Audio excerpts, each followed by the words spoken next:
마태복음 16장 1절부터 20절까지 바리새인과 사두개인들이 와서 예수를 시험하여 하늘로부터 오는 표적 보이기를 청하니 예수께서 대답하여 이르시되 너희가 저녁에 하늘이 붉으면 날이 좋겠다 하고 아침에 하늘이 붉고 흐르면 오늘은 날이 굳겠다 하나니 너희가 날씨는 분별할 줄 알면서 시대의 표적은 분별할 수 없느냐. 악하고 음란한 세대가 표적을 구하나 요나의 표적 밖에는 보여줄 표적이 없느니라 하시고 그들을 떠나가시니라. 제자들이 건너편으로 갈새 떡 가져가기를 잊었더니 예수께서 이르시되 삼가 바리새인과 사두개인들의 누룩을 주의하라 하시니 제자들이 서로 의논하여 이르되 우리가 떡을 가져오지 아니하였도다 하거늘 예수께서 아시고 이르시되 믿음이 작은 자들아 어찌 떡이 없으므로 서로 논의하느냐. 너희가 아직도 깨닫지 못하느냐. 떡 5개로 5,000명을 먹이고 주운 것이 몇 바구니며 떡 7개로 4,000명을 먹이고 주운 것이 몇 광줄이었는지를 기억하지 못하느냐. 어찌 내 말한 것이 떡에 관함이 아닌 줄을 깨닫지 못하느냐. 오직 바리새인과 사두개인들의 누룩을 주의하라 하시니 그제서야 제자들이 떡의 누룩이 아니요 바리새인과 사두개인들의 교훈을 삼가라고 말씀하신 줄을 깨달으느니라. 예수께서 빌립보 가이사랴 지방에 이르러 제자들에게 물어 이르시되 사람들이 인자를 누구라 하느냐. 이르되 더러는 세례 요한, 더러는 엘리야, 어떤 이는 예레미야나 선지자 중에 하나라 하나이다. 이르시되 너희는 나를 누구라 하느냐. 시몬 베드로가 대답하여 이르되 주는 그리스도시요 살아계신 하나님의 아들이시니이다. 예수께서 대답하여 이르시되 바요나 시몬아 내가 복이 있도다.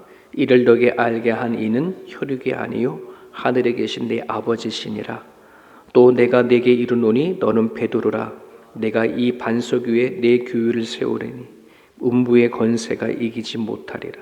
내가 천국 열쇠를 네게 주리니 네가 땅에서 무엇이든지 매면 하늘에서도 매일 것이요 네가 땅에서 무엇이든지 풀면 하늘에서도 풀리라 하시고 이에 제자들에게 경고하사 자기가 그리스도인 것을 아무에게도 이르지 말라 하시니라. 아멘.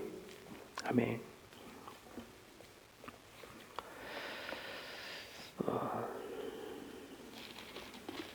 예수님은 지금 이방인들조차도 예수님을 믿고 예수님께 전해주시는 하나님의 나라의 잔치에 참여하고 있는데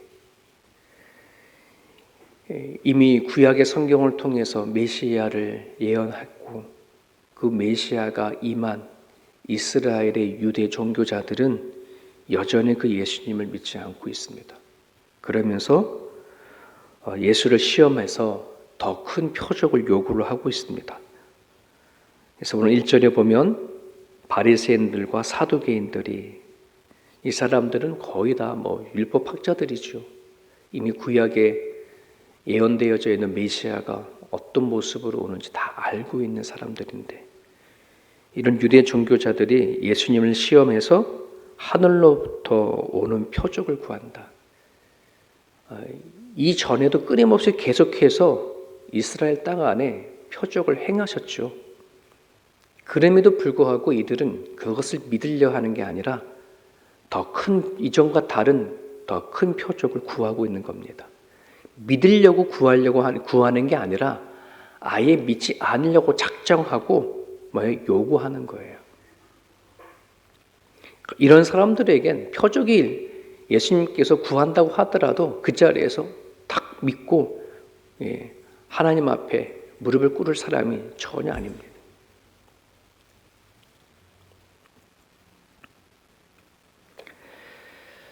표적을 구하면 믿을 것 같아 보일지 모르지만 전혀 그런 게 아니라 예수님을 모욕하는 거고 아예 인정하고 싶지 않은 마음이 이들에게 더 강하게 있는 것을 보이게 됩니다. 그런 이들에게 예수님이 이렇게 말씀하죠. 너희들 날씨는 분별하면서도 어떻게 이 시대의 표적은 이 시대를 잘 분별하지 못하느냐. 이제 그렇게 예수님께서 꾸짖는 말씀이 오늘 본문 안에 담겨져 있습니다.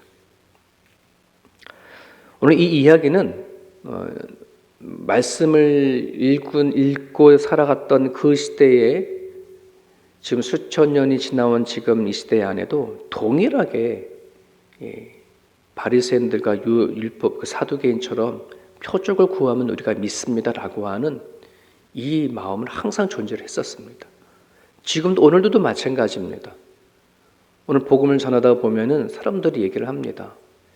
좀 하나님이 나를 찾아와서 만나주신 어떤 기적을 보여주기만 하면 나는 믿을 것 같다라고 이렇게 생각을 많이 하는 사람들도 있고, 또 기적을 얻기 위해서 은사 집회나 성령 집회를 찾아다니는 경우들도 참으로 많이 있습니다. 말씀보다는 이적과 기적을 신뢰하는 사람들이 많은 것을 우리는 많이 보게 되어집니다. 여러분, 우리가 지금은 성령 시대 속에 살아가고 있죠. 성령의 사역의 가장 근본적인 것은 표적을 행하는 것이 아니라 우리는 너무나 잘 알고 있습니다.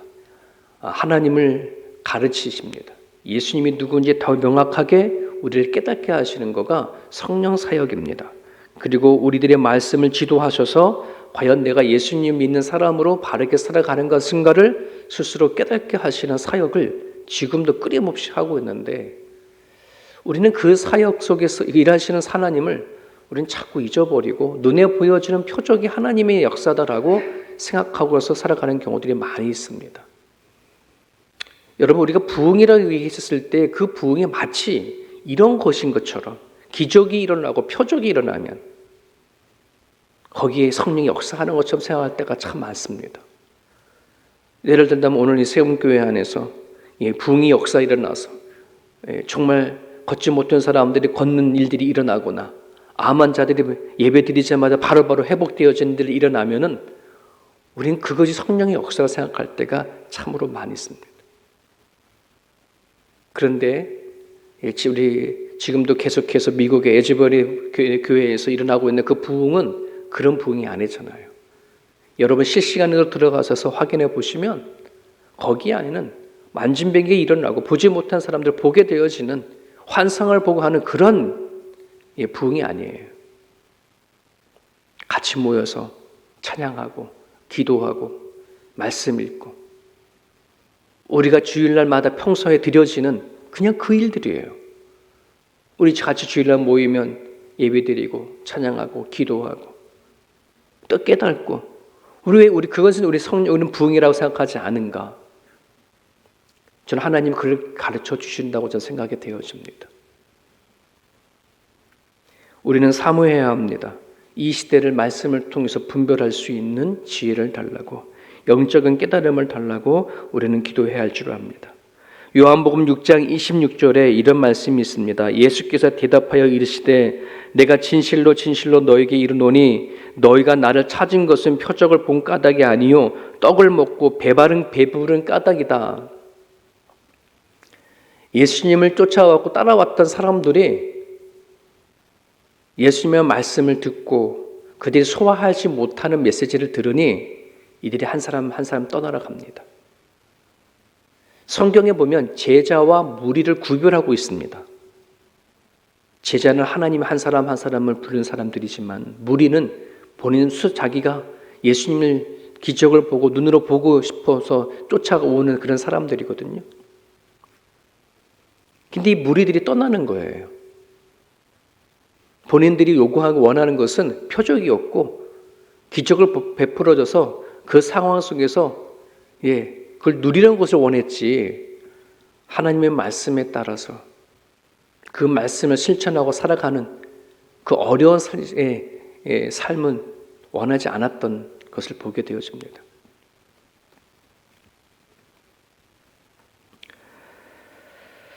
주변에 예수님을 따라왔다가 떠나는 그런 사람들, 왜 떠날까요? 그들이 찾는 것과 하나님이 주시는 것이 너무나 다르기 때문에 오늘도 내가 구하고 바라는 것이 하나님께서 원하시는 것인지 내가 원하시는 것인지 잘 분별할 수 있기를 바랍니다. 시대를 분별하기에 앞서서 내 안에 있는 믿음이 진짜인가, 그것부터 우리는 분별할 수 있기를 간절히 바랍니다. 믿음으로 구원받지만 그 믿음이 하나님께서 요구하시는 믿음인가, 그것부터 우리가 분별할 수 있어야 할 줄 압니다. 자, 5절 이후를 보게 되면 예수님과 제자들 사이에 재미있는 에피소드 하나가 일어납니다. 예수님의 제자들과 이동하는 과정 안에서 아마 제자들이 아마 길거리에서 야외에서 먹을 음식을 준비를 못했던 것 같습니다. 늦게 깨달은 제자들이 아차 싶었습니다. 먹을 것을 준비하지 못했다. 그러니 주님께서 뭐라 그러냐면 정신 차리고 바리새인들과 사두개인들의 누룩을 조심해라 이렇게 얘기를 합니다. 그럴 때 제자들이 이 누룩이 그냥 떡에다 집어넣는 누룩인 줄 알았다는 거죠. 그런데 주님께서는 그걸 이해하지 못하는 제자들을 향해서 또 말씀하십니다. 정말 이 제자들이 헛다리 짚고서는 엉뚱하게 생각하고 있는 그들 향해서 말씀하죠. 아직도 너네들이 말씀을 깨닫지 못했느냐. 오병의 사건을 통해서 7병의 사건을 통해서 배고픈 자를 먹이고 했던 그걸 잊어버리고 여전히 먹을 것만 생각하고 있는 제자들 향해서 그렇게 말씀을 하시죠. 예수님께서는 그제서야 예수님께서 말씀하신 것을 제자들은 알아듣죠. 이게 그냥 떡에다 넣는 누룩이 아니구나. 바리새인들과 사두개인들이 말하는 그 누룩, 영향력을 얘기를 하는 거구나 하는 것을 이제 나중에 깨닫게 됐다는 얘기가 오늘 본문에 담겨져 있습니다. 여러분, 여기서 바리새인들과 사두개인의 누룩이라고 한다는 것은 영향력을 얘기를 합니다. 그들이 끼치는 힘. 예수님의 보시기에 바리새인들과 사두개인들은 형식주의자였습니다. 그리고 그들에는 세속주의적인 것이 있었고 배타주의. 누구는 다 품으려고 하는 것이 아니라 자기의 중심의 생각을 갖고 있는 사람들만 품으려고 하는 그런 마음들. 이들의 영향력이 작지만은 들어가면 엄청난 영향을 끼친다는 사실을 너무나 잘 알고 있었기 때문에 그렇습니다. 아가서를 보게 되어지면 마치 포도원을 허무는 작은 여우처럼 그 여우 한 마리가 포도원 전체를 허무는 것처럼 바리새인과 사두개인의 그 안 좋은 영향력 하나가 완전 한 공동체를 무너뜨릴 수 있는 힘을 가지고 있음을 얘기를 하면서 주의하라라고 말씀을 하시죠. 성경에는 그런 사람을 유괴 사람이라고 합니다. 고린도전서 2장 14절에 보면 유괴에 속한 사람은 하나님의 성령의 일을 받지 아니하나니 저희들에게는 미련하게 보이고 이런 일들은 영적으로야 분별한다. 영적으로 깨어있지 아니하게 되어져 버리면 분별할 수 없어요. 그리고 영적인 것을 되게 미련한 것으로 보게 되어지죠. 여러분, 우리가 살아가는 과정 가운데 이처럼 좋지 못했던 육적이고 세속적인 것에 대해서 영향을 받는 그 경향은 영적인 것이 사라져버리면 우리는 그 영향력을 충분히 받습니다.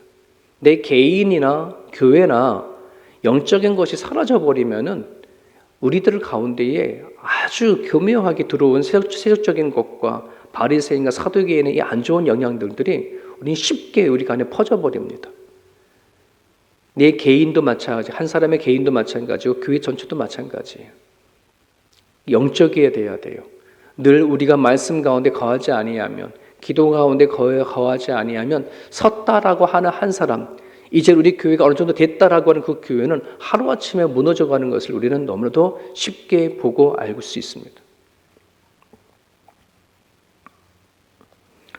그런 부분들 안에서 우리는 기도해야 합니다. 정말 저희 교회 성도 한 사람 한 사람들이 영의 사람이 되어줄 수 있도록 영적인 것이 되지 아니하면 오늘날 이 시대를 분별할 수 없고 내가 어떻게 살아가야 되어지는지 전혀 깨달지 못한 채 살아가게 되어져서 여전히 우리는 하나님을 믿으면서 살아가는 삶의 모습은 세속적으로 살아갈 수밖에 없고 형식적인 신앙의 삶밖에 되어지지가 않습니다.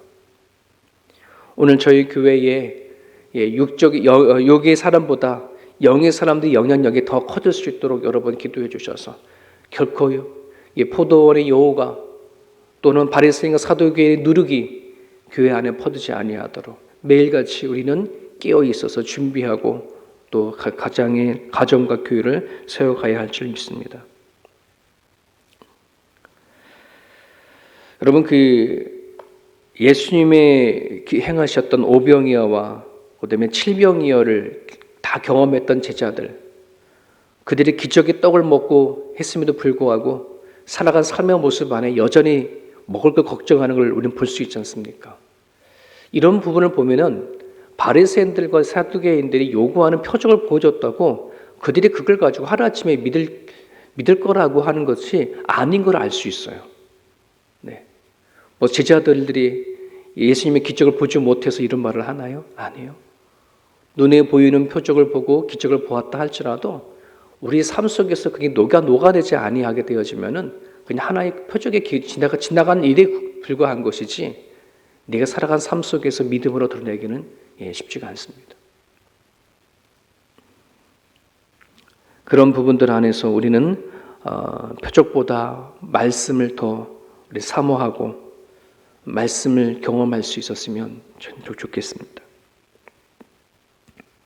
이후에 예수님 제자들이 또 하나 묻습니다. 사람들이 인자를 누구라 하느냐?